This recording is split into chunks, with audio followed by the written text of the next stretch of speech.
The road didn't ask her name. It didn't stop to wonder how far she'd come, or how much she'd lost. It just stretched on, wide and endless, the color of ash and bone under a sky that had long since stopped weeping for women like her. She walked, anyway, bootless now. The leather had torn 2 towns back, and she'd left them behind like everything else. Her feet were blistered, cracked open like the parched riverbeds that spidered through the land.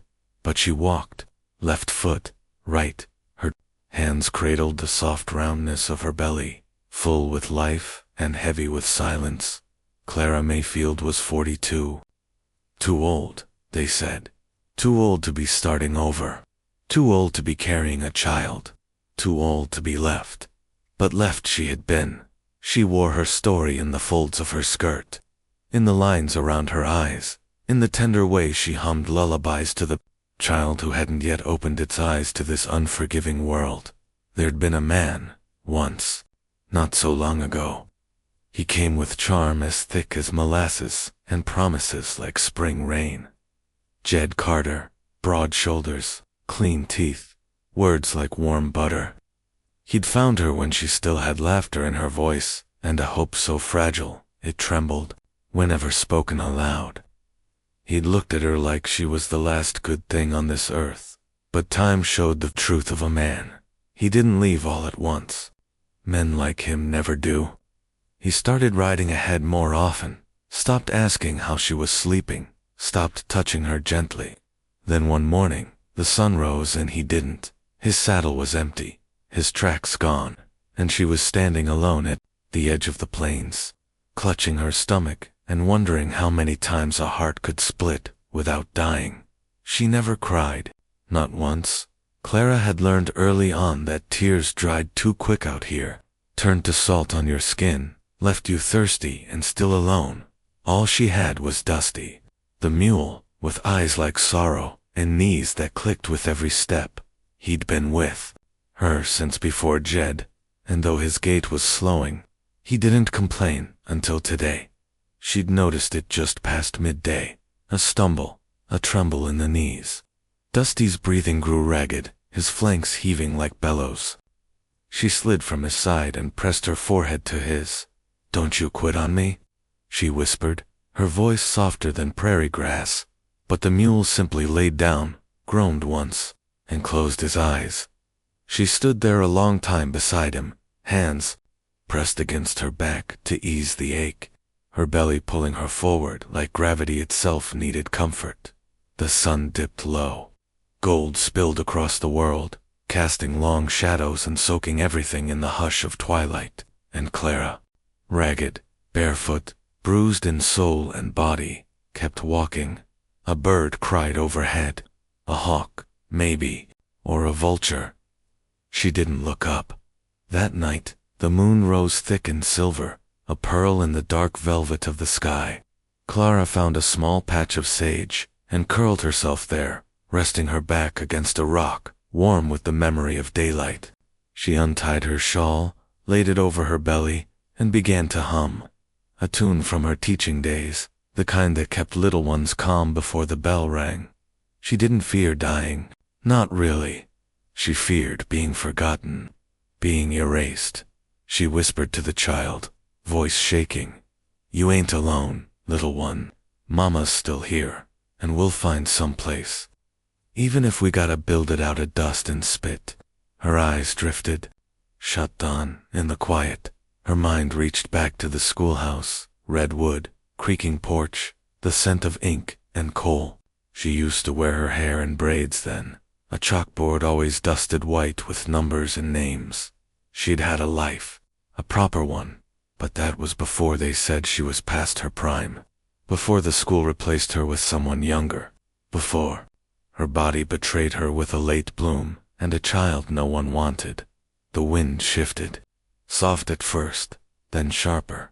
It woke her, not with fear, with awareness, like how animals sense storms long before clouds roll in. She opened her eyes, and there, framed by the fading blue of night, was a figure on horseback, still, watching. He didn't call out, didn't ride forward, Just waited. Clara sat up slowly, one hand cradling her lower back, the other reaching for her satchel, though there was little inside now but threadbare cloth and half a biscuit. The rider dismounted. He moved like he'd done it 1,000 times. No hurry, no drama, just calm, practiced motion. Tall, broad-shouldered, beard gone to silver at the edges. A brimmed hat shadowed his face. He didn't ask what happened, didn't point at the belly or ask why she was alone. He reached into his saddlebag and pulled out a canteen. Walked the last few feet, knelt, held it out. She hesitated, but thirst wins over pride. She drank slow, careful. When she handed it back, their eyes finally met. Brown, quiet, like worn leather and old earth. Still, he said nothing, just gave her a small nod and turned to tend his horse. And Clara, without fully knowing why, felt the first loosened thread in the tight knot of her chest. He made no campfire, rolled out a blanket beside his horse, and lay down like he'd done it 100 nights. But before he closed his eyes, he looked to her again, and though no words were spoken, she understood. He wasn't leaving, not tonight, beneath the stars. Clara lay back down and felt the baby shift, one gentle roll beneath her ribs. She placed her hand over it and whispered into the stillness, "Maybe this road ain't the end." Come morning, the sky cracked open with gold and rose, light draping the hills like a worn-out quilt. The man was already stirring, slow and sure, the way mountain folk moved with purpose, but never noise. Clara sat with her shawl drawn tight, watching him from across the space where silence had settled like dew. He didn't rush her, didn't speak, just poured water into a tin cup and set it on a rock near her feet. Then, with calloused hands, he fed his horse, brushed its mane, and whistled a low tune that didn't belong to any song she knew, more like the hum of a man who'd forgotten how to be lonely, but hadn't yet remembered how to be close. She hadn't seen kindness without strings in so long. She didn't know what to do with it. He finally broke the stillness. "You headed anywhere?" His voice was gravel and riverbed, not rough, just time-worn. Clara didn't answer at first. Then, with a dry throat and steady eyes, she said, "I was." He nodded, like that was answer enough. "I'm Elias," he added, eyes scanning the horizon. Elias Boone. She stared at him a moment. Not suspicious, just weary. Then finally, "Clara." He didn't smile, just tipped his hat, slow and respectful, and let her be. Later that day, he offered her a ride, not insistently, just held out his hand as he mounted up. "You'll tear what's left of those feet walking." She hesitated, then took his hand. It wasn't the kind of hand that pulled. It was the kind that waited until you were ready. He helped her up behind him on the horse. His coat smelled of sage and saddle oil, and when they rode, he didn't talk, didn't ask, just rode steady, the rhythm lulling her into something close to peace. By evening, they reached the edge of a half-forgotten clearing where cottonwoods leaned together like old women whispering secrets. There was a broken-down barn nearby, half swallowed by grass, and a fire pit blackened with memory. Elias dismounted and moved slow, as if not to scare the quiet. "This used to be a trading post," he said, breaking twigs for fire. "A long time ago. Folks moved on, left their ghosts behind." Clara found a log to rest on, wincing as she sat. The child was restless in her belly tonight, pressing high against her ribs. He glanced over once, but didn't hover. "You need anything?" She shook her head. He nodded again, always nodding, like words were heavier than they were worth. When the fire caught, it painted everything in amber. Clara could see him more clearly now. The lines around his eyes weren't from anger. They were from squinting into sunrises and watching people walk away. He handed her half a biscuit and some jerky. She chewed slow, swallowed pain with every bite. "You always ride alone?" she asked, not sure why she wanted to know. Elias looked into the fire, poking at it with a stick. Most times you lose someone. He nodded once, a while back. She didn't press. She understood. Sometimes the weight of names was too much for a single fire to bear. The wind shifted, and Clara felt something soft settle around her. Not safety. Not yet, but maybe permission to rest. She pulled her shawl tighter and lay down on a patch of earth warmed by the fire. He didn't ask if she was married. Didn't ask how she came to be heavy with child and alone in the wild. That's what startled her most. He saw her as she was, not what had been done to her.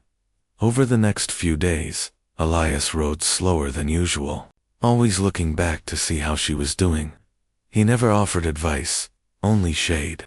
Never told her to rest, only pointed to where the grass was softest. They spoke more, but never too much. Clara learned he owned a ranch up near Dry Creek, a few head of cattle, a porch that leaned left, no one waiting for him at the end of the day. He had a small scar near his temple. Said it came from a horse that didn't like the sound of thunder. She smiled at that. He noticed. And though he didn't say a thing, something in his posture softened. At night, he made her tea from wild mint, helped her soak her feet in cool water from the stream. She caught herself crying once, quietly, when she thought he wasn't looking. It wasn't sorrow anymore. It was the feeling of being seen, not pitied, not judged, just noticed, in the way a man notices whether or not something to fix, just something to understand. Elias sat beside her and passed her a blanket without a word. They reached the edge of Dry Creek Valley 5 days after they met.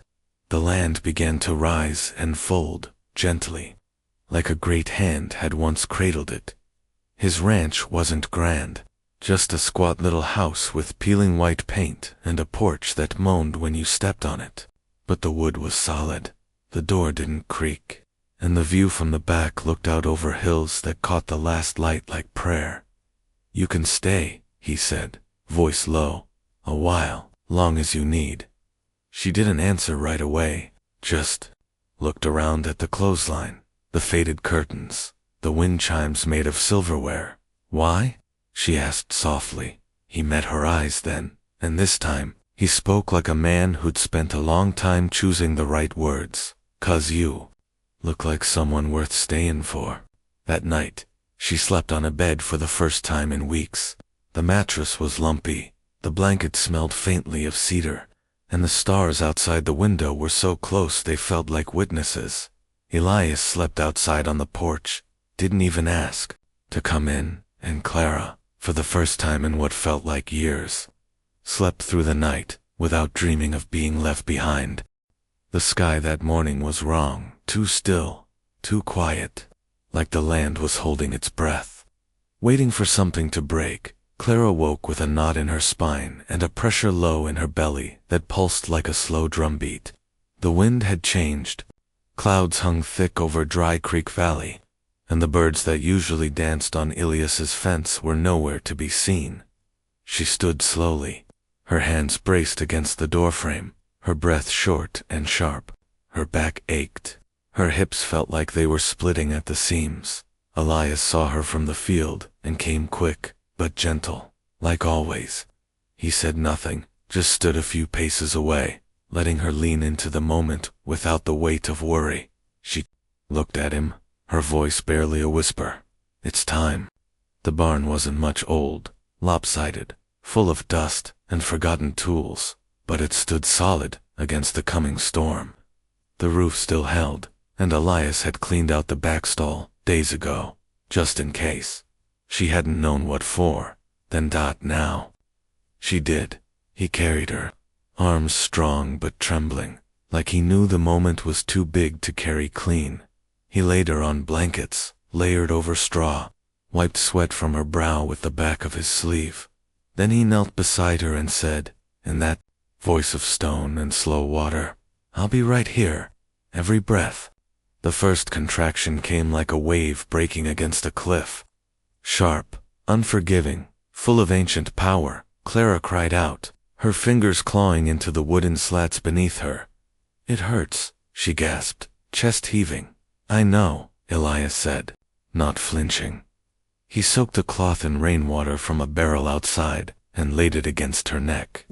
The rain had started, soft at first, then harder. Thunder rolled in the distance, not angry, just steady, like a drum beat far away. Labor is not a moment, it is a passage, a gate the soul must walk through with nothing but grit and breath. Hours passed, maybe lifetimes.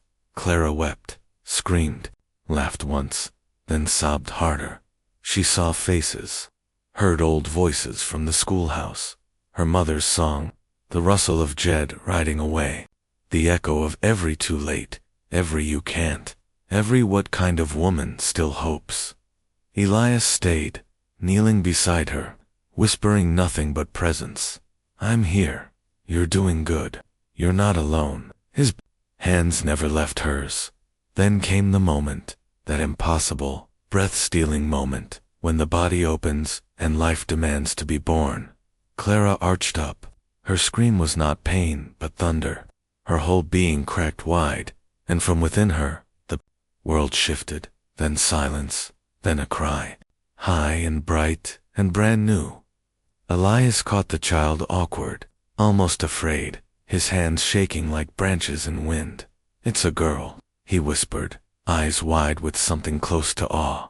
Clara collapsed back onto the straw, sobbing, with relief, joy, grief, all tangled together. Elias wrapped the baby in his bandana, cradling her like something sacred.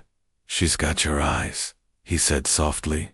Clara reached up, weak, but smiling, and took her daughter into her arms. The rain drummed hard now, a full storm, pounding on the barn roof like a song the land had been waiting to sing. The three of them lay in its music, Clara, Elias, and the tiny new souls swaddled between them. For a long while, no one spoke. Then Clara, voice thin but sure, said, I want to name her Hope. Elias looked down at the child. Fitting, he murmured. Outside, the land drank deep. Dry Creek filled for the first time in months. Grass shivered beneath the water. The sky finally broke. That night, Elias didn't sleep on the porch. He sat beside the bed where Clara lay, the baby tucked against her chest. He didn't speak of tomorrow, or the questions folks might ask, or the stories that would spread. He just sat, quiet and certain.